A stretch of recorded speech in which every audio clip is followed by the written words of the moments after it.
Welcome back to the Organizational Excellence Podcast. This is Kevin Johnson of Leverage Consulting, and today's topic is about taking care of number one. Number one being you. In the last few podcasts, I've been talking about how we strategize you having a much better 2020 or just creating a better year for yourself. And that's why I'm including one about taking care of number one, or again, yourself. And some of you might be thinking that I'm immediately going to talk about exercise. And yes, that is a component of it, but it's definitely not even remotely all of it. So when I talk about taking care of number one, I think first and foremost, one of the things that we all need to understand is what makes us tick and how we're individually different from others. So you can go out and listen to a podcast, read a book, do a number of different things that may influence certain individuals. Doesn't mean it's going to influence everyone. For example, you take diet and exercise. Not everyone responds exactly the same way. Some people can eat certain foods and never gain a pound. Some folks, like myself, can even look at certain foods, and I think I have to adjust my belt.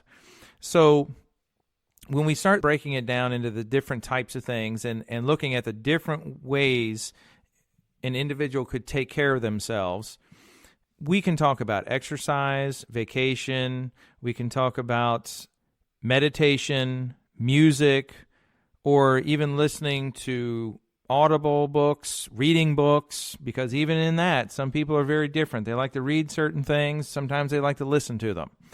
Those are some different strategies. And before I break into some of those, maybe we'll talk about the why for a second.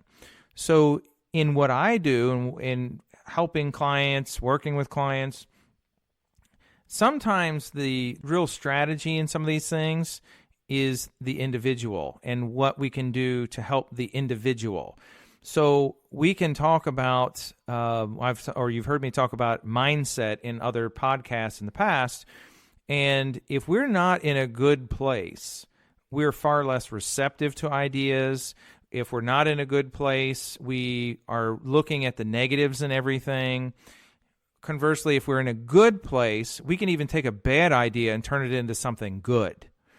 So the big why in all of this is if you take care of yourself, if you take care of the vessel and the mind, then you will go so much further and so much faster than what you were doing before. Let's not even compare anyone to another individual. You'll just do better than you did before. When you start planning your 2020 and start thinking about what can I do differently to ensure that my mind and my vessel is in the best shape humanly possible to ensure that I am mentally and physically ready for any challenge that I've got next year. So part of it is exercise. Exercise, and even as I'm accumulating days, aging, call it whatever you want, even stretching, I'm learning more and more that sitting behind a desk is just detrimental to our physical being. So stretching and yoga will tend to keep us more mobile. Stretching and yoga will help us stay limber. It will help us move and exercise better. It makes us feel more energetic. So even with the exercise component of things, just staying healthy, walking a flight of steps, take the steps instead of the elevator, committing to even 20 minutes of exercise 3 times a week or something along those lines. Some folks like even more. But the exercise for some can be a way to burn off energy. For myself even, I've come up with some of the best ideas ever when I go to exercise because all the other distractions are removed. I am exercising, but it's something where I don't have other things going on, and I just possibly while I'm biking or while I'm working out with weights or something, I'll come up with a really great idea. Something else is vacation. Vacation, and those vacations can be taking the afternoon off to taking 2 weeks off and going somewhere. But the vacations are something where you allow the mind to rest, you allow the mind to get into a more productive state. When you are on vacation, you're not being bombarded with distractions and questions and problems and everything else, and you can decompress. even when I have worked with some in the past, jokingly but not jokingly, I've told people in the past that if you don't take your vacation, I'm going to fire you.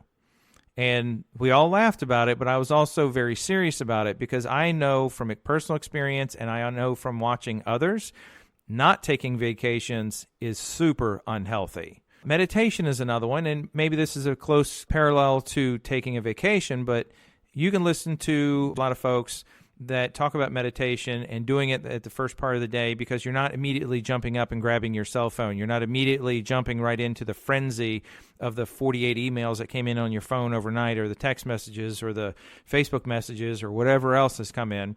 You don't start the day completely stressed out. And in a sense, think of it like a morning meeting, a personal morning meeting that you have every day. So even that, so that meditation can play into your physical well-being and your mental well-being. Music, and I will tell you for myself, huge, huge, huge thing. Before I go on stage and speak, I listen to certain types of music to get myself pumped up. Before I go or while I'm working out, I certainly listen to certain types of music to get myself pumped up. When I'm driving somewhere, I listen to music. So music has a real big effect on me, and I'm sure it has a big effect on many of you. Being very deliberate about the type of music you listen to, when you listen to it. If you want to start out the day in an awesome way, maybe listen to that music before you go when you drive to work every day. Maybe you listen to that music before you go into a big job interview, before you have a large presentation or something. Use the music to get yourself pumped up. And the other is reading books or listening to books on Audible are another really great way just to get yourself prepared and take care of number one in 2020. Speaking from experience, when I listen to an Audible book, I have a flood of ideas of different things that I want to do, whether it's for my clients, do for my own business, or it's just to make myself get better. So there's a number of ideas right there that can help you take care of number one in 2020. You can look for all the fancy technology strategies, all the fancy things that they're selling right now for around Christmas and New Year's. You can look for all the fancy stuff, but I can guarantee you, if you take care of number one, it's one of the cheapest investments you will make, and it will be one of the most impactful investments that you make. So there's your Organizational Excellence podcast for today. I've got another great one teed up for you again here soon.